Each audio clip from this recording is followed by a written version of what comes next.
یا زہرا ہم سارے عزادار تیرے بچوں کے غمخوار، بس مجلس و ماتم کے طلبگار ہیں.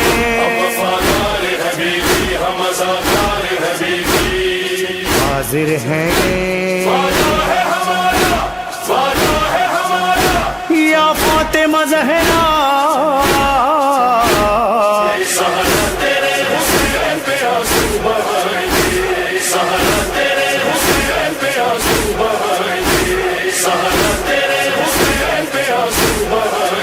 اعوذ باللہ من الشیطان الرجیم. بسم اللہ الرحمن الرحیم.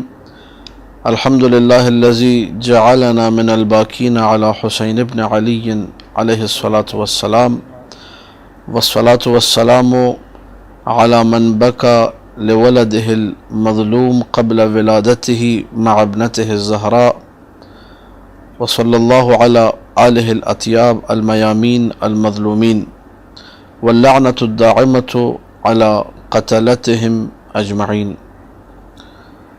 عرض خدمت یہ ہے کہ جو سوال آپ نے کیا کہ کیا وجہ ہے کہ ہم اس دور میں گریہ کریں، کیا وجہ ہے کہ ہم لوگ گریے کو اپنا شعار بنائیں، کیا ضرورت ہے آج 1400 سال بعد گریہ کرنے کی. تو عرض خدمت یہ ہے کہ ہم لوگ ہیں مسلمان، عالم اسلام سے ہمارا تعلق ہے، اور چونکہ عالم اسلام سے ہمارا تعلق ہے تو ہم سب مسلمان ہونے کے ناطے مدیون ہیں رسول اسلام کے. رسول اسلام جس دین کو لے کر آئے، جن زحمتوں کو انہوں نے اس دین کو ہم تک پہنچانے کی خاطر اٹھایا، ان تمام زحمتوں کے اجر قرآن کی نص کے مطابق قل لا اسألکم علیہ اجرا الا المودۃ فی القربہ، مجھے کوئی اجر نہیں چاہیے سوائے مودت فی القربہ کے. یہ قرآن مجید کی وہ مشہور و معروف آیت ہے جسے ہم سب آئے مودت کے نام سے جانتے ہیں.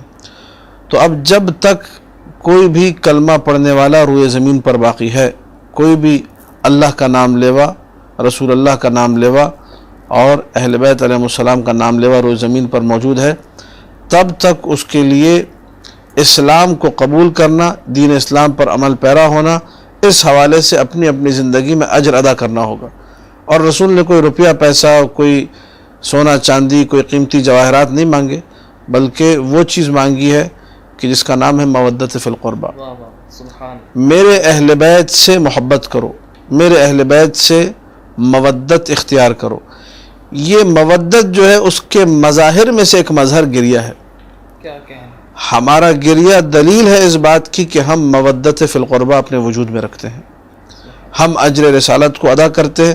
لہٰذا یہ سوال درست نہیں ہے کہ اس دور میں کیا ضرورت ہے، بلکہ میں یہ کہوں گا کہ جب سے اللہ کے رسول نے کہا قولوا لا الہ الا اللہ تفلحوا، اس وقت سے لے کر آج تک اور تا قیام قیامت، جب تک مسلمان روئے زمین پر موجود ہے اور اشہد ان لا الہ الا اللہ کی صدائیں بلند ہیں، اشہد ان محمد رسول اللہ کی صدائیں بلند ہیں، تب تک یہ گریہ ضروری ہے. کیوں؟ اجر رسالت کی ادائیگی کی خاطر. لہٰذا جس کا تعلق اسلام سے ہے اس کو شرم آنی چاہیے یہ بات کرتے ہوئے. نعوذ باللہ جو بعض وہابی سعودی عرب سے مفتی آ کر چینلز پر یہ کہتے ہیں، جن کو میں نے اپنے گنہگار کانوں سے سنا، کہ سید الشہداء کے غم میں جو شیعہ آنسو بہاتے ہیں یہ آنسو نجس ہے، یہ آنسو بہانا جو ہے حرام ہے، یہ آنسو بہانا جو ہے بدعت ہے، ایسی مجالس میں شرکت حرام ہے. ان لوگوں کو اصل دین کا نہیں پتہ ہے، ان کو معلوم ہی نہیں ہے کہ دین کی بقا ہی ان آنسوؤں کی وجہ سے ہے. اگر سید الشہداء پر بہائے گئے آنسو نہ ہوتے تو آج اسلام زندہ نہ ہوتا. اسلام کی زندگی مضمر ہے اسی محرم اور سفر کی عزاداری میں. اور آیت اللہ خمینی رحمۃ اللہ علیہ نے بہت اچھا جملہ کہا تھا کہ اسلام کی حیات اور اسلام کی زندگی ماہ محرم اور ماہ سفر سے ہے. اور یہ روایات معصومین سے ماخوذ ان کا یہ جملہ بھی. معصومین علیہ السلام نے اسلام کو زندہ رکھنے کے لیے ہر دور میں سید الشہداء پہ گریے کو زندہ رکھا ہے کسی نہ کسی شکل میں. نو خانوں کو بلایا گریہ کروایا، مرثیہ خانوں کو بلایا گریہ کروایا، خود محفلیں منعقد کی، مجلسیں منعقد کی، لوگوں کو بلایا، مصائب پڑھ کے سناتے تھے، گریہ کرتے تھے، اور مظلومیت اہل بیت لوگوں تک پہنچتی تھی. نتیجہ کیا ہوتا تھا؟ جب اہل بیت کی مظلومیت لوگوں تک پہنچے گی لوگ ان پر گریہ کریں گے تو خود بخود ان کی محبت اہل بیت سے بڑھے گی، مودت فی القربہ پوری کائنات میں منتشر ہوگی اور پھیلے گی۔ لہٰذا گریہ کی کیا ضرورت ہے؟ گریہ کی اس لیے ضرورت ہے کہ مجھے اگر اپنے آپ کو مسلمان ثابت کرنا ہے تو گریہ کرنا ہوگا، اگر مجھے یہ ثابت کرنا ہے کہ میرا عالم اسلام سے تعلق ہے تو مجھے گریہ کرنا ہوگا، اگر مجھے اپنے تشخص، اپنے ایک عنوان کو باقی رکھنا ہے کہ میں بھی کلمہ پڑھنے والوں میں ہوں تو مجھے گریہ کرنا ہوگا تاکہ آیا مودت پر عمل کر سکوں، قل لا اسألکم علیہ اجرا الا المودۃ فی القربہ کا حق ادا کر سکوں۔ عرض خدمت یہ ہے کہ اس حدیث کا پس منظر حضرت عائشہ نے بیان کیا، اور اہل سنت کے بڑے بڑے علماء نے اپنی کتابوں میں لکھا کہ حضرت ابو بکر کی وفات پر حضرت عائشہ بلک بلک کے رو رہی تھی، حتیٰ کہ انہوں نے ایک پتھر اٹھا کے اپنے سر پہ دے مارا غم و اندوہ کی کیفیت میں۔ یہ مسند احمد ابن حنبل میں یہ حدیث موجود ہے۔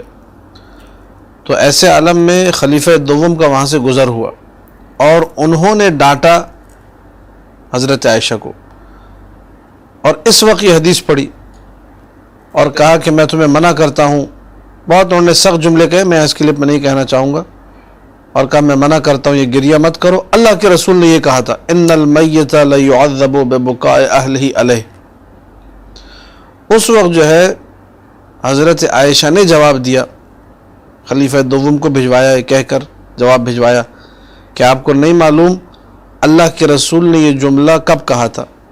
جب ایک یہودی شخص جو ہے مدینہ میں مرا تھا، اور یہودی کے مرنے کے بعد اس کے گھر والے بیٹھ کر یہودی پہ گریہ کر رہے تھے، تو اللہ کے رسول نے اس موقع پر کہا تھا ان المیت لیعذب، یعنی جو مرنے والا ہے اس پر عذاب نازل ہوتا ہے اگر اس کے گھر والے اس پر گریہ کریں۔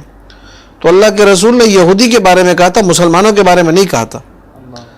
لہٰذا وہ لوگ جو کہ اس کو بالکل پس منظر سے ہٹا کر بیان کرتے ہیں، ان کو تو انہی کی والدہ ماجدہ ام المومنین نے بہترین جواب دیا حضرت عائشہ نے کہ بابا یہ حدیث یہودیوں کے بارے میں ہے، مسلمانوں کے بارے میں نہیں ہے، اس کا مسلمانوں کے گریہ سے کوئی تعلق نہیں ہے۔ اللہ کے رسول نے کسی مسلمان کے بارے میں یہ نہیں کہا، بلکہ انشاءاللہ ہم آگے چل کے بیان کریں گے کہ خود رسول اللہ نے گریہ کیا ہے میت پر، اور نعوذ باللہ پھر رسول اللہ پہ ان کا اعتراض وارد ہوگا۔ نستجیر باللہ من ذالک، اللہ ہمیں اس کفر سے بچائے۔ رسول اکرم صلی اللہ علیہ وآلہ کی جب ہم لوگ سیرت کا مطالعہ کرتے ہیں تو گریہ کے کئی واقعات ہمارے سامنے آتے ہیں، اور ان واقعات میں سے ایک مسلم الثبوت واقعہ رسول اکرم صلی اللہ علیہ وآلہ کا گریہ ہے حضرت حمزہ، جو کہ سید الشہداء ہیں۔ سید الشہداء سے مراد ظاہر سی بات ہے یہاں پر جنگ احد کے جو شہداء تھے اس کی بات ہو رہی ہے، احد کے شہداء کے سید سردار، کیونکہ ہم لوگوں کے پاس سید الشہداء علی الاطلاق تمام کے تمام شہداء کے سردار اور امام حسین علیہ السلام ہے، سید الشہداء ان کو کہتے ہیں ہم لوگ۔ تو یہ جو سید الشہداء جمع روایات اسی طریقے سے ہوگا کہ ان کو سید الشہداء احد کہا جائے، احد کے شہداء کے سردار۔ یہ جب دنیا سے گئے، شہید ہوئے، تو اہل سنت کی کوئی ایک کتاب نہیں ہے، طبقات ابن سعد ہے، اس میں ہے، صحیح مسلم میں موجود ہے، المصنف صنعانی میں موجود ہے، نیل الاوطار شوکانی میں موجود ہے، اور دیگر بہت ساری کتابوں کے اندر آپ کو مل جائے گی یہ چیز کہ اللہ کے رسول نے حضرت حمزہ پر گریہ کیا، سید و شہداء احد پر گریہ کیا، اور صرف گریہ نہیں کیا بلکہ وہ عورتیں جو اپنے اپنے شہیدوں کا گریہ کر رہی تھی، تو اللہ کے رسول نے گلہ کیا، یہاں پر شکوہ کیا ہے، کہا کہ سب پر رونے والیاں ہیں لیکن حمزہ پہ رونے والیاں نہیں ہیں۔ جب اصحاب رسول نے یہ جملہ سنا کہ اللہ کے رسول اس طریقے سے گلہ اور شکوہ کر رہے ہیں، تو فوراً انہوں نے اپنے گھر کی عورتوں کو کہا کہ تم لوگ اپنے شہیدوں کا گریہ چھوڑو، جا کے رسول اللہ کے چچا حمزہ پہ گریہ کرو۔ ان سب نے اپنا گریہ چھوڑا اور رسول اللہ کے چچا حضرت حمزہ سید الشہداء پر گریہ کیا، اور اس کے بعد ایک دستور بن گیا تھا کہ جب بھی کسی شہید کا ماتم ہوتا تھا، ایک سیرت بن گئی تھی، پہلے آ کر حضرت حمزہ کا ماتم کرتے تھے کہ اللہ کے رسول کو یہ پسند ہے کہ ہم ان کے چچا کا ماتم کریں۔ یہاں میں یہ سوال امت اسلامیہ سے کرنا چاہوں گا اپنے اس مختصر سے کلپ کے ذریعے سے کہ مجھے صرف اتنا بتایا جائے کہ اللہ کے رسول کو حمزہ زیادہ پیارے تھے یا حسین ابن علی زیادہ پیارے ہیں؟ جس حسین کے بارے میں کہا حسین منی و انا من الحسین، جس حسین کے بارے میں جو ہے اور حسن سلام اللہ علیہ دونوں کے بارے میں کہا الحسن والحسین ریحانتی، یہ دونوں میرے پھول ہیں، سیدہ شباب اہل الجنہ کہا، اور نہ جانے کتنی احادیث الحسن والحسین امامان قام او قعدا و الی آخرہ، جو تمام اہل سنت مصادر میں موجود ہے، ہمارے پاس بھی موجود ہے۔ ان دونوں کا بار بار احترام اللہ کے رسول نے کیا، ان کے لیے سواری بنے، ان کو اپنی جو ہے سواری اپنی پشت پر سوار کرانے کے بعد جو ہے ان سے کہا کہ تمہاری سواری کتنی جو ہے بہترین ہے۔ بہت سے وہ جملے جن سے انتہائی عاطفہ، انتہائی محبت، جذبات کی انتہا آپ کو نظر آتی ہے، اور مقام رسالت کی طرف سے، ختم نبوت کی طرف سے ساری کی ساری چیزیں دلالت کرتی ہیں کہ یہ دونوں رسول اللہ کو نہایت پیارے ہیں۔ ایسے میں امام حسین علیہ السلام کی اس شہادت کا تذکرہ ہونا کہ جو شہادت انتہائی فجیع ترین، انتہائی ایسے طریقے سے کہ جس پر جتنے آنسو بہائے جائیں کم ہے۔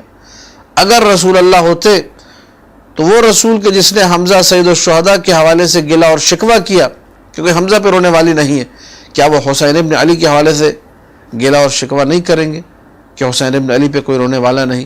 لہذا شیعان حیدر کرار اپنے اس گریے کے ذریعے سے رسول اکرم کی تمنا کو پورا کرتے ہیں صلی اللہ علیہ وآلہ، رسول اکرم کی آرزو کو پورا کرتے ہیں صلی اللہ علیہ وآلہ، رسول اکرم کی خواہش پر، دعوت پر لبیک کہتے ہیں اور گریہ کرتے ہیں۔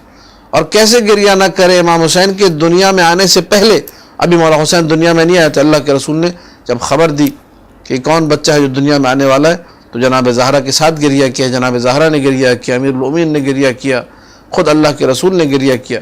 یہ گریہ بتا رہا ہے کہ اللہ کے رسول کو یہ گریہ پسند ہے۔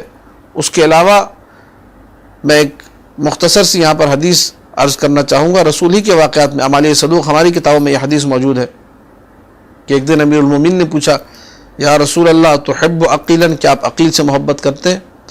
کہا کہ انی احب عقیلا حبین، میں عقیل سے دو برابر دگنی محبت کرتا ہوں۔ میں دگنی محبت کیوں ہے؟ کہا ایک تو محبت کی وجہ یہ ہے کہ ابو طالب کو عقیل بہت پیارے ہیں، اس لیے بھی عقیل سے محبت ہے، اور ایک خود مجھے عقیل سے محبت ہے۔ یہ جملے کہنے کے بعد اللہ کے رسول نے کہا کہ اس عقیل کا ایک بیٹا ہوگا جو میرے بیٹے حسین کی محبت میں مارا جائے گا۔ اور اس کے بعد یہ جملہ اللہ کے رسول نے کہا تدمع علیہ عیون المؤمنین، عقیل کے بیٹے مسلم پر مومنوں کی آنکھیں گریہ ہوں گی، مومن سارے گریہ کریں گے۔